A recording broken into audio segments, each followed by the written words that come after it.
چھوٹی چھوٹی باتوں پر رنج نہ کریں، کیونکہ دنیا تو بے حد چھوٹی اور حقیر ہے۔ صالحین میں سے ایک بزرگ کو شیر کے پنجرے میں پھینک دیا گیا، لیکن اللہ نے ان کو بچا لیا۔ لوگوں نے پوچھا، اس وقت آپ کیا سوچ رہے تھے؟ کہنے لگے، میں شیر کے لعاب کے بارے میں سوچ رہا تھا کہ کیا وہ پاک ہے یا ناپاک۔ علماء نے اس سلسلے میں کیا کہا ہے؟ بقول شاعر، جس وقت بہادروں کو خارا شگاف تیروں کا خوف ہے، میں اللہ کو یاد کرتا ہوں اور جنگ کے دن تمام تر لذائذ کو بھول جاتا ہوں۔ بلا شبہ اللہ تعالی نے صحابہ کرام رضوان اللہ علیہم کے درمیان بھی مقاصد کے اعتبار سے درجہ بندی کی ہے اور کہا ہے، تم میں بعض لوگ دنیا چاہتے ہیں، بعض آخرت۔ ابن القیم کہتے ہیں کہ انسان کی قیمت اس کی ہمت اور ارادے سے متعین ہوتی ہے۔ ایک حکیم کہتے ہیں، مجھے یہ بتاؤ آدمی کی دلچسپی کیا ہے، میں یہ بتاؤں گا کہ وہ کس قسم کا آدمی ہے۔ بقول شاعر، جو چراگاہ پہنچنا چاہتا تھا اللہ نے اسے وہاں پہنچا دیا، اور جو اطراف چراگاہ پہنچنا چاہتا تھا اسے وہاں پہنچا دیا۔ ایک اور شاعر کہتا ہے کہ وہ لوگ لباس اور سواریاں لے کر آئے اور ہم بادشاہوں کو پابا جولان لے کر آئے۔ سمندر میں ایک کشتی پلٹ گئی، ایک عابد و زاہد پانی میں گر پڑا تو اپنے اعضاء کو وضو کی مانند دھونے لگا، ناک میں پانی ڈالا، کلی کی، سمندر نے اسے نکال پھینکا، وہ بچ گیا۔ اس بارے میں اس سے پوچھا گیا تو اس کہا کہ موت سے پہلے میں طہارت کے لیے وضو کرنا چاہتا تھا۔ شاعر کہتا ہے، ہاتھوں میں ہتھ کڑی تھی پھر بھی تم خدا کو نہیں بھولے، موت تمہارے پاس کھڑی تھی پھر بھی تمہاری آنکھیں کنکھیوں سے نہیں دیکھ رہی تھیں۔ سکرات موت میں بھی امام احمد اپنی داڑھی کو پانی سے خلال کرنے کا اشارہ کر رہے تھے اور اسے وضو کرانے کے لیے کہہ رہے تھے۔ اللہ نے فرمایا، دنیا کی چاہت والوں کو ہم کچھ دنیا دے دیتے ہیں اور آخرت کا ثواب چاہنے والوں کو ہم وہ بھی دیں گے۔ سورہ نمبر 3 آیت نمبر 145۔ تمہارے اوپر زیادتی ہو تب بھی رنجیدہ نہ ہو۔ اپنے اوپر زیادتی کو اگر آپ معاف کر دیں اور درگزر کریں تو دنیا میں عزت اور آخرت میں بڑا مرتبہ ملے گا، جیسا کہ ارشاد فرمایا، تو جو درگزر کر دے اور اصلاح سے کام لے اس کا اجر اللہ کے ذمہ ہوگا۔ سورہ نمبر 42 آیت نمبر 40۔ شیکسپیئر کہتا ہے، اپنے دشمن کے لیے اتنا الاؤ نہ دہکاؤ کہ اس میں تمہارے بھی جل جانے کا سامان ہو جائے۔ آشوب چشم والی آنکھوں سے کہہ دو کہ بہت سی آنکھیں ہیں جو مطلع صاف ہو یا غبار آلود انہیں سورج دکھائی دیتا ہے، ان آنکھوں سے درگزر کرو جن کی بصارت اللہ نے چھین کر ان کا نور بجھا دیا، وہ نہ کچھ یاد رکھتی اور نہ افاقہ پاتی ہیں۔ کسی شخص نے سالم بن عبداللہ بن عمر تابعی سے کہا کہ تم برے آدمی ہو، فرمایا، مجھے تمہارے علاوہ کسی نے نہیں پہچانا۔ ایک امریکی ادیب کہتا ہے، ڈنڈے اور پتھر میری ہڈیاں توڑ سکتے ہیں لیکن کلمات مجھے نقصان نہیں دے سکتے۔ ایک شخص نے حضرت ابو بکر رضی اللہ عنہ سے کہا، میں تمہیں ایسی گالی دوں گا جو تمہارے ساتھ قبر تک جائے گی۔ حضرت ابو بکر رضی اللہ عنہ نے فرمایا، بلکہ تمہاری قبر میں جائے گی۔ ایک شخص نے عمر بن العاص رضی اللہ عنہ سے کہا، میں آپ سے جنگ کے لیے یکسو ہو جاؤں گا، فرمایا، ہاں اب تمہیں مصروف کن کام ملا۔ جنرل آئزن آور کہتا تھا، جن لوگوں کو ہم پسند نہیں کرتے ان کے بارے میں سوچ سوچ کر اپنا وقت کیوں ضائع کریں۔ مچھر کھجور سے بولا، رکو میں اڑنا اور تمہیں چھوڑ دینا چاہتا ہوں۔ کھجور نے کہا، خدا کی قسم جب تو میرے اوپر اترا تھا میں نے اس وقت کچھ محسوس نہیں کیا، لیکن جب تو اڑ جائے گا تو کیوں محسوس کرنے لگا۔ حاتم نے کہا، شریف و سخی کی غلطیاں اس کی سخاوت کے باعث معاف کر دیتا ہوں اور کمینہ و ذلیل کی گالیوں سے اعراض اس لیے کرتا ہوں کہ اپنے شرف کی حفاظت کروں۔ اللہ تعالی نے فرمایا، وہ لوگ لغو بات سے شریفوں کی طرح گزر جاتے ہیں۔ سورہ نمبر 25 آیت نمبر 72۔ جب جاہل انہیں خطاب کرتے ہیں تو یہ سلام کر کے آگے بڑھ جاتے ہیں۔ سورہ نمبر 25 آیت نمبر 63۔ کنفیوشس نے کہا ہے غضبناک آدمی ہمیشہ زہر آلود رہتا ہے۔ حدیث میں آیا ہے غصہ نہ کرو، غصہ نہ کرو، غصہ نہ کرو۔ اسی میں آگے یہ ہے کہ غصہ آگ کا ایک انگارہ ہے، شیطان 3 اوقات میں بندے پر چھا جاتا ہے، غصے کے وقت، شہوت کے وقت اور غفلت کے وقت۔ دنیا تو ایسے ہی لوگوں سے بھری ہے۔ رومن امپائر کے حکمرانوں میں مارکوس اور یلیوس سب سے بڑا عالم و دانا تھا۔ ایک دن اس نے کہا آج میں کچھ ایسے لوگوں سے ملوں گا جو بہت بولتے ہیں، ایسے لوگ جو انانیت والے، خود پسند اور مغرور ہیں، لیکن اس سے مجھے کوئی پریشانی لاحق نہیں ہوگی کیونکہ میں جانتا ہوں کہ دنیا تو ایسے ہی لوگوں سے بھری پڑی ہے۔ نیک لوگ عنقا نہیں ہوتے۔ برے لوگوں کا کثرت سے ہونا کوئی تعجب کی بات نہیں، بلکہ تعجب تو یہ ہے کہ نیک پائے جاتے ہیں اگرچہ کم ہی ہیں۔ ارسطو کہتا ہے مثالیت پرست آدمی ان اعمال سے خوش ہوتا ہے جو وہ دوسرے لوگوں کے لیے انجام دے، اسے اس سے شرم آتی ہے کہ دوسرے اس کا کام کریں۔ وجہ یہ ہے کہ دوسروں سے ہمدردی بڑائی کی بات ہے، لیکن دوسروں کی ہمدردی قبول کرنا ناکامی کی بات ہے۔ حدیث میں آیا ہے کہ اونچا ہاتھ نیچے ہاتھ سے بہتر ہے، یعنی دینے والا ہاتھ لینے والے ہاتھ سے بہتر ہے۔ خاموشی اچھی غذا ہے۔ روٹی کا ٹکڑا، پانی کا گھونٹ اور تن ڈھانپنے کے لیے کپڑا میسر ہے تو غم نہ کیجیے۔ بحر الکاہل میں ایک ملاح بھٹک گیا اور 21 دن تک اسے راستہ نہیں ملا۔ اس کے بعد جب اسے نجات ملی تو لوگوں نے اس سے پوچھا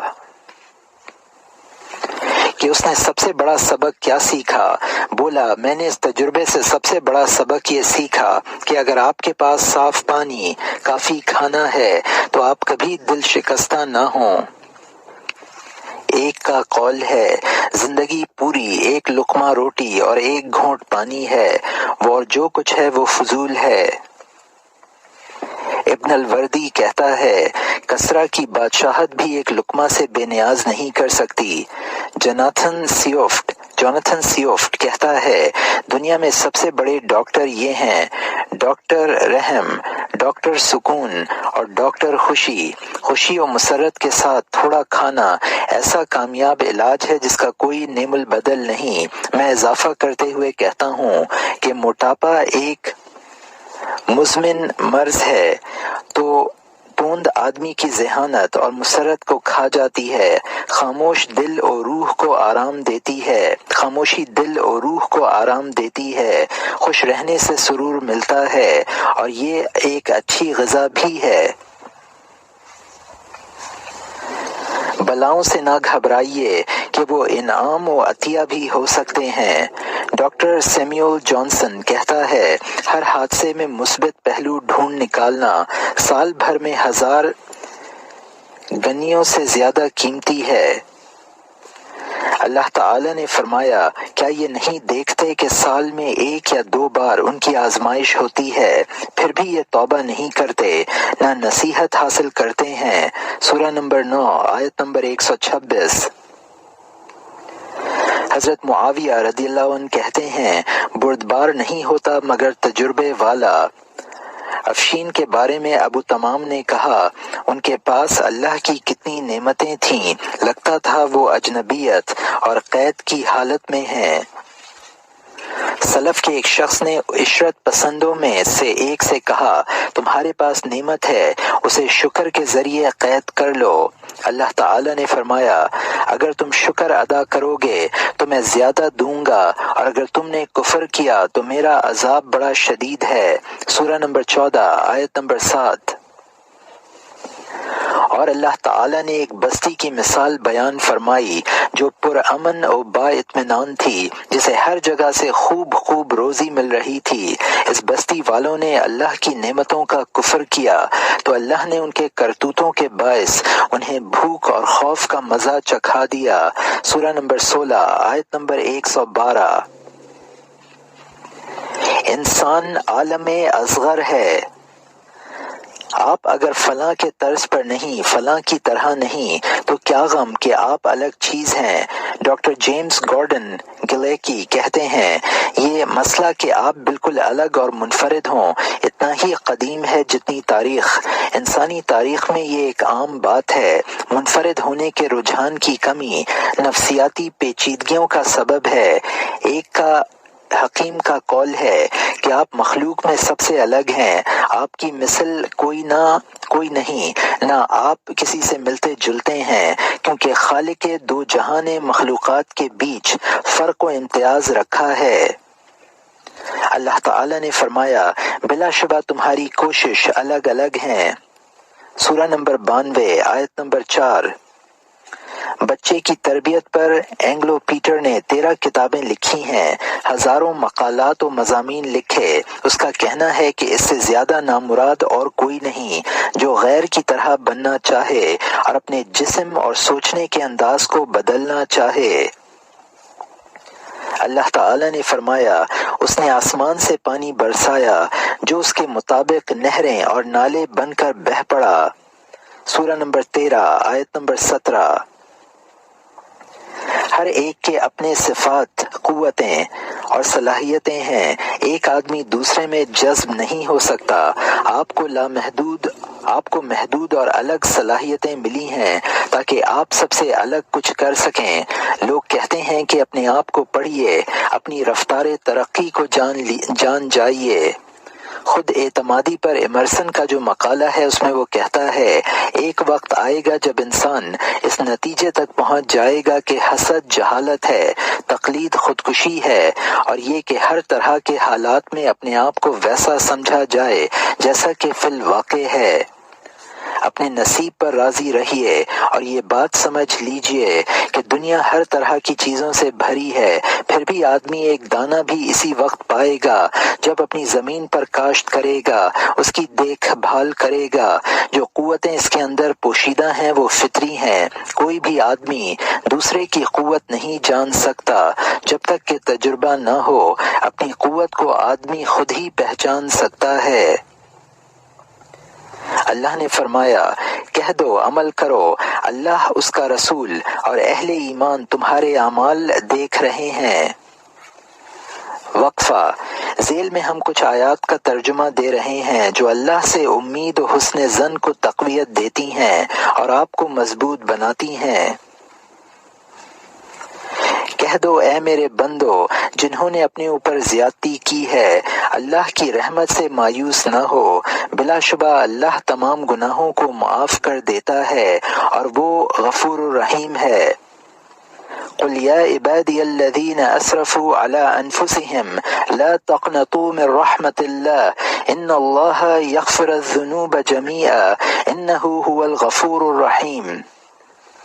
وہ لوگ جنہوں نے برائی کی یا اپنے اوپر زیادتی کی وہ اللہ کا ذکر کرتے ہیں، اپنے گناہوں کی معافی چاہتے ہیں۔ اس کے سوا کون ہے جو گناہوں کو معاف کر دے اور اپنے کہے پر اصرار نہیں کرتے، جانتے بوجھتے۔ جو برائی کرے گا یا اپنے پر زیادتی کرے گا پھر اللہ سے استغفار کرے گا وہ اللہ کو غفور الرحیم پائے گا۔ جب میرے بندے میرے بارے میں پوچھیں تو بتا دو کہ میں بہت قریب ہوں، جب پکارنے والا مجھے پکارتا ہے تو میں اس کی پکار سنتا ہوں، لہٰذا وہ میری سنیں، مجھ پر ایمان لائیں تاکہ وہ ہدایت یاب ہوں۔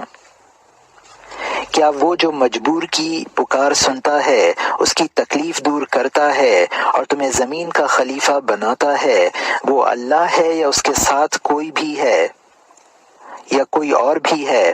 تم بہت کم نصیحت حاصل کرتے ہو۔ وہ جنہیں یہ کہہ کر ڈرایا گیا کہ لوگوں نے تمہارے لیے فوج اکٹھا کر رکھی ہے اس سے ڈرو، اس نے ان کے ایمان میں اضافہ ہی کیا۔ وہ بولے ہمیں اللہ کافی ہے، وہ بہترین مددگار ہے، لہٰذا وہ اللہ کی نعمت کو لے کر لوٹے، انہیں کوئی اذیت نہیں پہنچی، انہوں نے اللہ کی رضا چاہی اور اللہ عظیم فضل والا ہے۔ اور میں اپنا معاملہ اللہ کے حوالے کرتا ہوں، بلا شبہ اللہ بندوں کو دیکھتا ہے، تو اللہ نے اس بندے کو مجرمین کے مکر و کید سے بچا لیا۔ کتنی ہی مصیبت